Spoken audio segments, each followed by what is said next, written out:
School की छुट्टी के बाद राइस्टार को उसकी टीचर ने ट्यूशन के लिए अपने घर चलने को कहा था। राइस्टार को पूरा भरोसा था कि टीचर उसे आज कोई बहुत जरूरी विषय पढ़ाएंगी। इसी सोच के साथ वह चुपचाप उनके पीछे हो लिया। टीचर और राइस्टार दोनों चलते चलते टीचर के घर पहुंच गए। कमरे में पहुंचकर अचानक से टीचर ने अपने कपड़े खोल दिए और बिस्तर में ऊपर जाकर अजीब इशारे करके बुलाने लगी और फिर बिस्तर पर लेट गई। राइस्टार को कुछ समझ में नहीं आ रहा था, पर लेकिन राइस्टार भी अपना शर्ट खोल देता है और उसके मखमली बदन पर चढ़ जाता है। घर हिलने लगता है, अंदर से आवाजें आने लगती हैं। नील गगन नाम का एक बहुत बड़ा स्कूल खड़ा था। यह कोई साधारण स्कूल नहीं था। यहां सिर्फ 10वीं कक्षा के सबसे होनहार लड़के ही पढ़ा करते थे। इन छात्रों के बीच एक नाम था राइस्टार। राइस्टार का घर वहां से कई कोस दूर एक छोटे से और गरीब गांव में था। वह वहां से शहर आया था। घर छोड़ते समय उसके माँ बाप की आंखों में आंसू नहीं थे, बल्कि ढेर सारे सपने थे। राइस्टार ने कुछ बन के लौटूंगा कहकर अपना घर छोड़ के शहर चला गया। आज भी रोज की तरह राइस्टार अपने कुछ दोस्तों के साथ क्लासरूम में बैठा हुआ था। उसकी नजर बार बार दरवाजे पर जा रही थी। वे क्लास के लिए टीचर के आने का बेसब्री से इंतजार कर रहा था।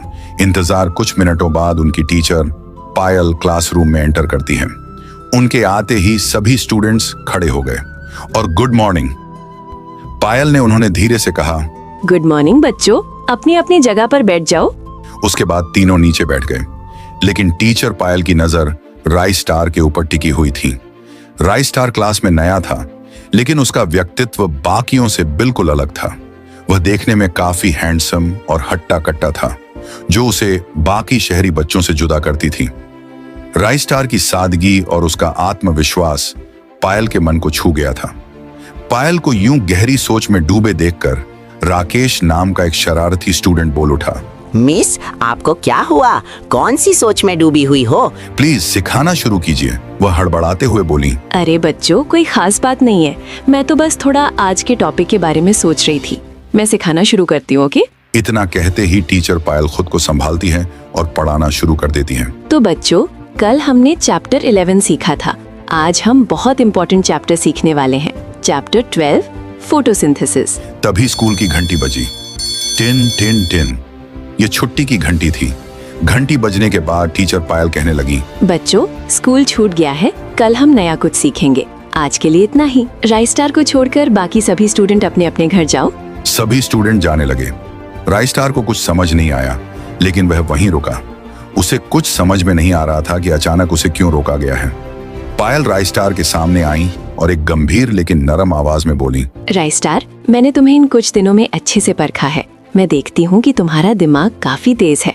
तुम में कुछ बड़ा बनने की क्षमता है। तुम बाकी स्टूडेंट से काफी अलग हो, इसलिए मैं तुम्हें बाकियों से अलग से और बिना किसी फीस के फ्री में ट्यूशन पढ़ाऊंगी। राइस्टार खुशी और हैरानी के मारे हकलाने लगा। बस ठीक है मिस, मैं कल आपके घर ट्यूशन पढ़ने के लिए आ जाऊंगा। और थैंक यू मिस। वह तुरंत खुशी खुशी क्लासरूम से अपने रूम की तरफ जाने लगता है। अगले दिन स्कूल छूटने के बाद राइस्टार अपने मन में उत्साह लिए टीचर पायल के घर पहुंचा। पायल के घर का दरवाजा खुला हुआ था। राइस्टार डोरबेल बजाने लगा। उसने पहली बार बेल बजाई, कोई जवाब नहीं आया। उसने सोचा शायद आवाज नहीं गई। राइस्टार ने फिर एक बार और जोर से बेल बजाई, लेकिन इस बार भी अंदर से कोई आहट नहीं आई। राइस्टार थोड़ा असमंजस में पड़ गया। उसने सोचा शायद पायल टीचर अभी भी सो रही हैं। क्यों ना मैं थोड़ा और अंदर जाकर आवाज लगाऊं। यही सोचकर घर के अंदर पहला कदम रखा। जैसे ही वह अंदर आया, घर के एक कोने से उसे पानी गिरने की हल्की सी आवाज सुनाई दी। राइस्टार को लगा कि शायद नल खुला रह गया होगा। इतना पानी बर्बाद हो रहा है, उसने सोचा। नल बंद करने के इरादे से राइस्टार बाथरूम की तरफ बढ़ा। राइस्टार ने देखा कि टीचर पायल बाथरूम के अंदर नहा रही थी। वह तुरंत डर के मारे बोला, सॉरी मिस, मैं गलत टाइम पर आ गया। मुझे लगा कि आपने नल खुला छोड़ दिया होगा, इसलिए अंदर आया। मुझे माफ कीजिए। पायल शांत स्वर में बोली, कोई बात नहीं राइस्टार, मेरा नहाना हो गया है। तुम बाहर हॉल में जाकर वेट करो, मैं अभी कपड़े पहन लेती हूँ। राइस्टार ने तुरंत सिर हिलाया और बाथरूम से बाहर निकलकर हॉल के बीच में रुक गया। कुछ ही देर बाद पायल बाथरूम से निकली और सीधे बगल में रखे एक ड्रॉर की तरफ गई और फटाफट कपड़े पहन ली। पायल काफी खूबसूरत थी। पायल ने राइस्टार को देखा और मुस्कुराते हुए बोली, वाह, बड़े जल्दी आ गए तुम।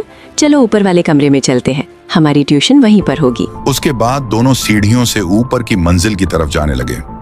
ऊपर कमरे में पहुंचकर पायल ने राइस्टार को पढ़ने के लिए एक मोटी सी किताब दी। राइस्टार ने बिना कोई सवाल किए उस किताब को बड़े ध्यान से और लगन के साथ पढ़ना शुरू कर दिया। कुछ मिनट बाद राइस्टार बिस्तर से उठकर दीवार पर देखा कि टंगी हुई एक बड़ी तस्वीर थी। वह किसी जवान डैशिंग आदमी की थी और उस तस्वीर पर हार भी टंगा हुआ था। राइस्टार ने पायल से पूछा, मिस, ये दीवार पर टंगी हुई तस्वीर किसकी है और इस पर हार भी लगा है, कौन है ये? राइस्टार का सवाल सुनते ही पायल का चेहरा एकदम से उतर गया।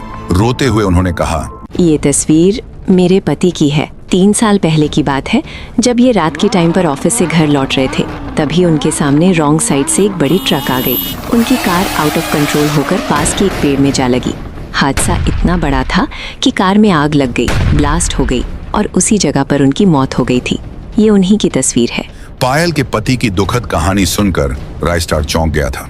उसे इसका बिल्कुल अंदाजा भी नहीं था। कुछ घंटों बाद रात होने को आई। पायल और राइस्टार दोनों नीचे दरवाजे के पास रुके हुए थे। राइस्टार ने कहा, मिस, थैंक यू, आपने मुझे फ्री में ट्यूशन दिया। और मिस, अब मैं चलता हूँ। रूम पर जाकर मुझे खाना खाकर कपड़े भी धोने हैं। लेकिन इस बात पर पायल का चेहरा उतर गया। वह थोड़ी सहमी हुई आवाज में बोली, अरे राइस्टार, पता नहीं आज क्यों मुझे इस अंधेरे और अकेलेपन से डर लग रहा है। तुम आज की रात मेरे घर रुक जाओ ना, सुबह चले जाना। लेट भी हो गया तो कोई बात नहीं, मैं ही तो तुम्हारी टीचर हूँ। प्लीज आज के दिन रुक जाओ, मुझे सच में डर लग रहा है। राइस्टार ने थोड़ा सोचा और कहा, ठीक है मिस, आपको अगर डर लग रहा है तो मैं आज की रात यहीं रुक जाता हूँ, लेकिन मैं सुबह 7 बजे ही निकल जाऊंगा क्योंकि मुझे बहुत काम है। चलिए ऊपर। यह कहकर राइस्टार और पायल ऊपर की मंजिल की तरफ जाने लगे। पायल जैसे ही सीढ़ियां चढ़कर ऊपर पहुंची, वैसे ही एक छिपकली दीवार से होते हुए तेजी से गुजर गई। छिपकली को देखते ही, छिपकली, मुझे बहुत डर लगता है। राइस्टार हैरान रह गया। कुछ पल तक वो ऐसे ही चिपके रहे। फिर पायल खुद ही बाहों से हटकर बोली, सॉरी राइस्टार, वो क्या है ना, मुझे छिपकली से बहुत डर लगता है। अब तुम कमरे में आओ। कमरे के अंदर पहुंचकर पायल ने राइस्टार को एक बड़ा बिस्तर दिखाते हुए कहा, राइस्टार, तुम इस वाले बेड पर सो जाओ और हाँ, टेंशन मत लेना, यहाँ मच्छर नहीं काटेंगे। आओ सो जाओ। राइस्टार ने सिर हिलाया, पायल को गुड नाइट कहा। पायल अपने बेड की ओर चली गई। फिर राइस्टार भी बिस्तर पर चढ़कर लेट गया। राइस्टार गहरी सोच में पड़ गया था कि मुझ जैसे गरीब अनजान लड़के को ये अपने घर में रात बिताने के लिए कैसे कह सकती हैं? क्या उन्हें मुझ पर सच में इतना भरोसा है? इन्हीं सवालों के बीच उसे नींद आ गई। रात के 2 बज चुके थे। बाहर की रात बहुत गहरी थी। सन्नाटा इतना गहरा था कि गलियों में कुत्तों के भौंकने की आवाजें साफ सुनाई दे रही थीं। राइस्टार अपने कमरे में गहरी नींद में सोया हुआ था और वहीं पायल को बिल्कुल भी नींद नहीं आ रही थी। वो बिस्तर पर करवटें लिए जा रही थी। उनका मन बेचैन था। उनके मन में बार बार राइस्टार से लिपटने की, उसे जुड़ी हुई अजीब सी फीलिंग्स आ रही थी। पायल अचानक बिस्तर से उठ खड़ी हुई। वह फिर दबे कदमों से आगे बढ़ी। वह अचानक उसी कमरे में घुस गई जहां राइस्टार सोया हुआ था। वह राइस्टार को कुछ देर तक घूरे जा रही थी। उसकी शांत नींद, उसका हट्टा कट्टा शरीर, उनका मन पूरी तरह राइस्टार के शरीर में खोया हुआ था। वो धीरे से राइस्टार के बिस्तर पर चढ़ गईं और डायरेक्ट उसके बाजू में उसके साथ सो गईं। उन्होंने राइस्टार के बदन को अच्छे से लिपटकर अपने बाहों में भर लिया और धीरे धीरे गहरी नींद में खो गईं। अगली सुबह हुई। सूरज पूरी तरीके से निकल चुका था।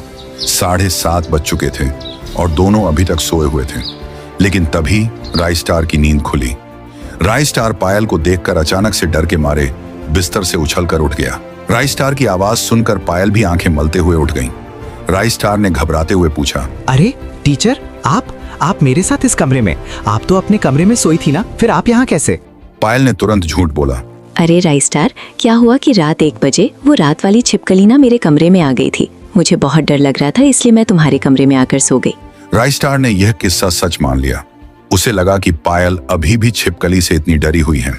शाम के 4 बज चुके थे। स्कूल छूट चुका था। टीचर पायल ने राइस्टार को बाय बाय किया। क्लास के बाकी स्टूडेंट अपने अपने घर चले गए। राइस्टार वहीं रुका हुआ था क्योंकि पायल ने आज भी उसे रुकने के लिए कहा था। राइस्टार, बुरा मत मानना, मुझे तुमसे कुछ जरूरी बात करनी है। सच कहूँ तो मुझे तुमसे प्यार होने लगा है। उम्र सिर्फ एक नंबर होता है। क्या तुम मुझसे शादी करोगे? ये सुनकर राइस स्टार हक्का बक्का रह गया। राइस स्टार ने घबराते हुए और हकलाते हुए कहा, ये तुम क्या कह रही हो? मैं शादी के बारे में तुम्हें सोचकर कल बताऊंगा। इतना कहकर राइस स्टार चुपचाप नजरें नीचे करके तुरंत उस जगह से चला गया, बिना मुड़े। पायल वहीं खड़ी रह गई। उनके मन में कहीं ना कहीं डर लग रहा था कि कहीं राइस स्टार कल आकर शादी के लिए मना न कर दे। सुबह अचानक राइस स्टार पायल के घर आ गया। वह पायल भी राइस स्टार के आने की उम्मीद में अच्छे शर्ट कपड़े पहनकर वह घर के अंदर रुकी हुई थी। उसका दिल जोरों से धड़क रहा था। राइस स्टार सीधा पायल के सामने आया और बिना कोई भूमिका बांधे सीधे अपने मन की बात कह दी। Will you marry me? क्या तुम मुझसे शादी करोगी? यह सुनकर पायल की खुशी का ठिकाना नहीं रहा। पायल ने राइस स्टार को कसकर गले लगा लिया क्योंकि राइस स्टार ने शादी के लिए हाँ कह दिया था। कुछ ही महीनों बाद पायल और राइस स्टार की सामान्य तरीके से शादी हो गई। सारे रस्मों रिवाज पूरे होने के बाद दोनों कार में बैठकर अपने घर आ गए। कार से उतरकर दोनों खुशी खुशी घर के अंदर आए। कमरे में पहुंचकर पायल ने हंसते हुए अपने कपड़े खोल दिए। उसके बाद राइस स्टार ने भी अपने कपड़े उतार दिए। कमरे का माहौल पूरी तरह से रोमांटिक हो गया।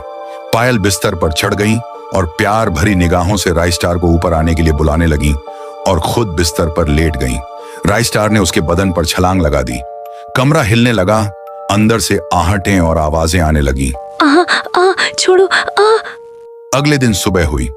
पायल नींद से उठी तो पाया कि राइस स्टार बिस्तर पर नहीं था। वह वहां अकेली थी। वह अभी इस बारे में सोच ही रही थी, तभी पायल को कुछ अजीब सा होने लगा। उसे उल्टी जैसा महसूस होने लगा। पायल तेजी से नीचे की ओर भागी और सीधे बाथरूम में गई, जहां उसने उल्टियां करनी शुरू कर दी। उल्टियां करने के बाद उसको कुछ अजीब सा आभास हो रहा था। इस बेचैनी को लेकर वह अकेले ही नजदीक के हॉस्पिटल गई। वहां डॉक्टर ने उनका पेट स्कैन किया और मुस्कुराते हुए कहा, मैंने देख लिया है, बधाई हो, आप मां बनने वाली हो, यानी आप प्रेग्नेंट हैं। यह सुनकर पायल एक पल के लिए बहुत खुश हो गई, लेकिन तभी उसका ध्यान राइस स्टार पर गया। राइस स्टार का अभी भी कोई अता पता नहीं था। पायल घर पहुंचकर राइस स्टार को बहुत बार फोन ट्राई किया, पर राइस स्टार का फोन स्विच ONF आ रहा था। अगले दिन वह स्कूल पहुंची और बाकी स्टूडेंट से पूछना शुरू किया, अरे सुनो, तुम्हें पता है क्या राइस स्टार कहाँ है? वो इतने दिन से स्कूल क्यों नहीं आ रहा है? एक स्टूडेंट ने जवाब दिया, अरे मैडम, पता नहीं राइस स्टार इतने दिन से कहाँ गया है। उसका कई दिनों से फोन तक बंद है। यह सब सुनकर पायल पूरी तरीके से टूट गई थी। उसे लगने लगा था कि कहीं राइस स्टार मेरा इस्तेमाल करके भाग तो नहीं गया। फिर भी उसने राइस स्टार का कई दिनों तक इंतजार किया। घर के बाहर घंटों इंतजार किया, स्कूल के रास्ते पर, हर जगह, लेकिन राइस स्टार लौटा नहीं। पायल अकेलेपन में कमरे के अंदर रोया करती थी। गुस्से और निराशा में उन्होंने जोर से कहा, उसने मेरा फायदा उठाया और मुझे इस हाल में छोड़कर शहर से भाग गया। अब समाज क्या बोलेगा? मैं किसको अपना काला मुंह दिखाऊंगी? और मैं एक टीचर हूँ। फिर रोते हुए उसने एक नर्स को फोन किया और उसे कल घर पर मिलने को कहा। फोन पर हुई बात के अनुसार अगले दिन सुबह नर्स पायल के घर आ गई। नर्स ने अंदर आकर सीधे पायल से पूछा, जी आप ही हो ना पायल, जो रात को तुमने मिलने के लिए बुलाया था? बताइए कि क्या प्रॉब्लम है, आपने मुझे क्यों बुलाया? पायल रोते हुए बोली, दरअसल मुझे मेरे पेट के अंदर का बच्चा गिराना है। मैं एक लड़के से प्यार कर बैठी। शादी के बाद उसने मेरा मजा लिया और फिर यहाँ से शहर छोड़कर भाग गया। इसलिए मुझे ये बच्चा नहीं चाहिए। मुझे अपने अंदर का बच्चा गिराना है। मैं मुंह मांगा पैसा देने के लिए तैयार हूँ। नर्स ने धीरे से शांत स्वर में कहा, ठीक है, काम हो जाएगा, 5 लाख लगेंगे, चलिए ऊपर। डील पक्की होने के बाद नर्स और पायल दोनों ऊपर के कमरे में जाने लगे। कमरे में पहुंचकर पायल भारी मन से बिस्तर पर लेट गई। नर्स ने ऑपरेशन शुरू करने की तैयारी की। तभी डोरबेल की आवाज आई। नर्स झुंझलाते हुए बोली, अरे यार, अब इस वक्त कौन आया है? झुंझलाहट में ही नर्स दरवाजा खोलने के लिए नीचे जाने लगी। वह सीढ़ियों से नीचे उतरकर दरवाजे के पास पहुंची। सामने खुद राइस स्टार खड़ा हुआ था। नर्स ने उसे देखा और भयंकर गुस्से में कहा, अरे कहाँ गए थे तुम? 10 दिन से तुम्हें बिल्कुल भी शर्म नहीं आई अपनी पत्नी को धोखा देते हुए? अब यहाँ क्या करने आए हो? तुम्हारी पत्नी पायल प्रेग्नेंट है और अब पेट के अंदर बच्चा गिरा रही है। ये सुनते ही राइस स्टार के पैरों तले जमीन खिसक गई। वह बिना कुछ सोचे, एक पल की भी देरी की बिना तेजी से ऊपर की ओर भागा। राइस स्टार हांफते हुए कमरे के अंदर पहुंचा और उसने तुरंत पायल को उठाया। पायल भी डर कर उठकर बैठ गई। राई स्टार की आंखें गुस्से से लाल थीं। तुम्हारी हिम्मत कैसे हुई मेरे बच्चे को गिराने की? मैं 10 दिन क्या नहीं आया, तुमने ये सब करना शुरू कर दिया। तुमने मेरा भरोसा तोड़ दिया। ये सुनकर पायल भी गुस्से से बोली, हाँ नहीं तो क्या करती, तुम बिना बताए गायब हो गए। तुम्हारा फोन भी स्विच ऑफ बता रहा था। इससे यही साबित होता है कि तुमने मुझे धोखा दिया और मेरा फायदा उठाकर भाग गए। राई स्टार ने रोते हुए अपनी आवाज धीमी की और सच बताया। जब घर लौटकर हम सो गए थे तभी रात के 3 बजे अचानक से मेरे गांव से फोन आया। मैंने उठाया और मुझे पता चला कि गांव में मेरे पिताजी बहुत ज्यादा बीमार हैं, सीरियस कंडीशन में हैं। ये सब सुनकर मैं बहुत हड़बड़ा गया था, इसलिए उसी हाल में तुम्हें बिना बताए गांव जाने के लिए निकल पड़ा। पहली ट्रेन पकड़कर मैं तुरंत गांव में पहुंचा, पर मैं जैसे ही अपने पिताजी के पास गया तब तक बहुत देर हो चुकी थी। मेरे पापा इस दुनिया को छोड़कर चले गए। मैं उस टाइम पर बहुत टूट चुका था। उसके बाद उनके अंतिम संस्कार करने में लगा रहा और माँ के साथ थोड़ा वक्त बिताकर सीधा यहाँ चला आया। और वहाँ गाँव में बिजली नहीं रहती, इसलिए मेरा फोन बंद था। और तुम समझ बैठी कि मैं तुम्हारा फायदा उठाकर भाग गया। ये दर्द भरी सच्चाई सुनकर पायल की भी आंखें भर आईं। उन्हें तुरंत अपनी गलती का एहसास हुआ। पायल ने तुरंत राई स्टार को पकड़ा और रोते हुए कहा, प्लीज मुझे माफ कर दो, मैं तुम्हें गलत समझ बैठी। मेरे से बहुत बड़ी गलती हो गई। सॉरी। राई स्टार ने उसे माफ किया